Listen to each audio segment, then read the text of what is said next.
जय भारत जय संविधान। आचार संहिता कुछ ही दिनों में लगने वाली है और मैं देश के प्रधानमंत्री आदरणीय नरेंद्र मोदी जी से और पार्लियामेंट में जितने भी चाहे सामान्य वर्ग के हों चाहे आरक्षित वर्ग के सांसद हैं, मैं उनसे अपील करना चाहूँगी कि आज देश की जनता SSS को लागू करने की अपील करती है। साफ, सरल और सस्ती चुनाव प्रक्रिया। साफ, सरल, सस्ती। कितना महंगा चुनाव आज देश में हो गया है कि एक टैलेंटेड, एक इंटेलिजेंट, एक डॉक्टर, इंजीनियर, साइंटिस्ट भी अगर चाहे कि मैं चुनाव लड़ूं और इस देश को साइंटिफिक सोच दूं, वो लड़ नहीं सकता है। तो मैं अपील करूंगी आदरणीय नरेंद्र मोदी जी से कि चुनाव आयोग साफ चुनाव कराए, फ्री, फेयर, ट्रांसपेरेंट चुनाव कराए। बहुसंख्यक समाज की अगर मैं बात करूं तो वो आर्थिक रूप से कमजोर है। शासन प्रशासन में उनकी भागीदारी, प्राइवेट कंपनीज में उनकी भागीदारी नगण्य है। अगर बड़ी पार्टियां आरक्षित सीटों पर MP का चुनाव कराती हैं तो वो उसकी आर्थिक रूप से मदद करती हैं। वो बहुसंख्यक समाज का जो नेता है, जो सांसद है, वो उस कर्जे को उतारने के लिए मजबूर हो जाता है और अपनी पार्टी के नेताओं के आकाओं की जो गलत नीतियां है उसका विरोध नहीं कर पाता है।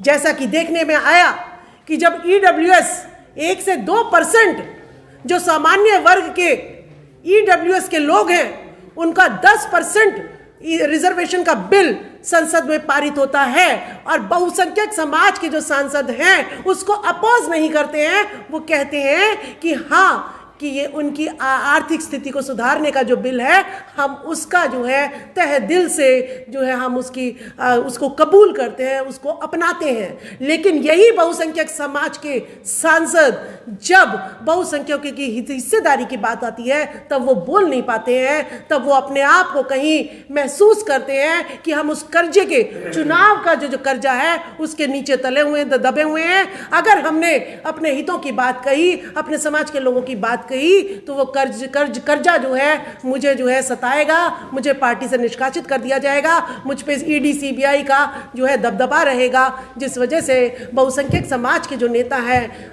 अपने समाज की हिस्सेदारी, हकदारी की बात नहीं रख पाते हैं।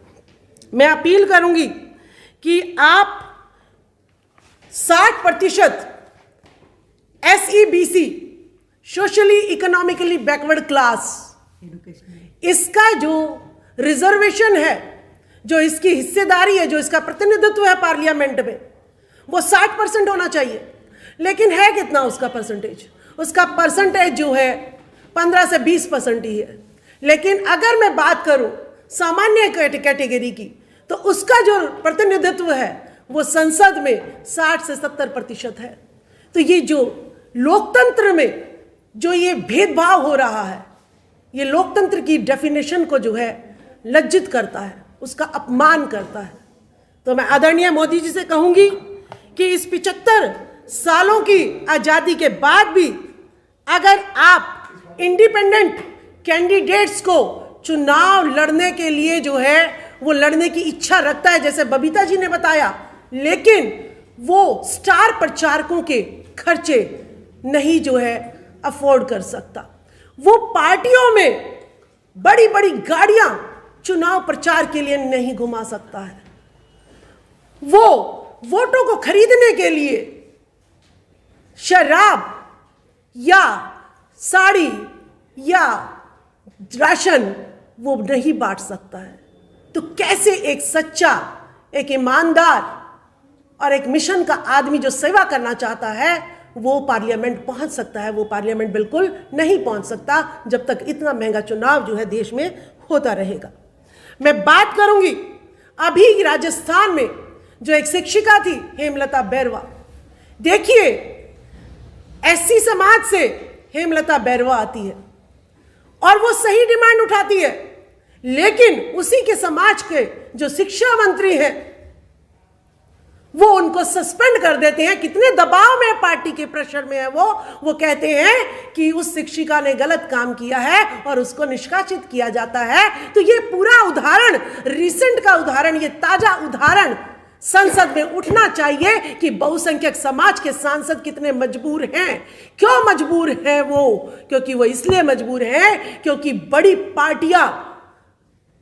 पार्टियां जब तक देश में टीवी पर जो है बड़ी बड़ी पार्टियों के ही प्रचार चलते हैं। मोदी जी, एक गरीब इंडिपेंडेंट कैंडिडेट कहां टीवी में नजर आता है? कहीं टीवी में नजर नहीं आता।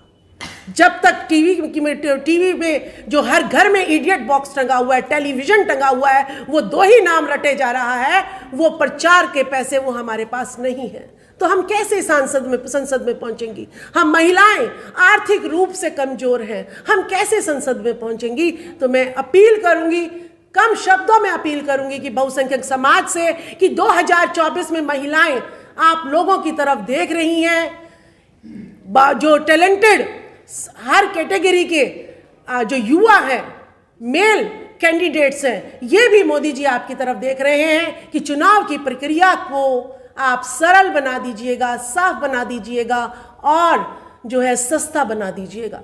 अगर हम चुनावों में 2 चुनाव लड़ चुकी हूं, 2 चुनाव में मैं क्या देखती हूं कि बाहर जो बूथ एजेंट बैठा दिए जाते हैं, वो गुंडागर्दी करते हैं, वो आंख दिखाते हैं, वो जो है अगर उनके टेबल पर आप नहीं जाओगे तो वो आपका जो है ना खेतों में काम करना बंद कर देंगे, आपके बच्चों को जो है बीच रास्ते में रोकेंगे।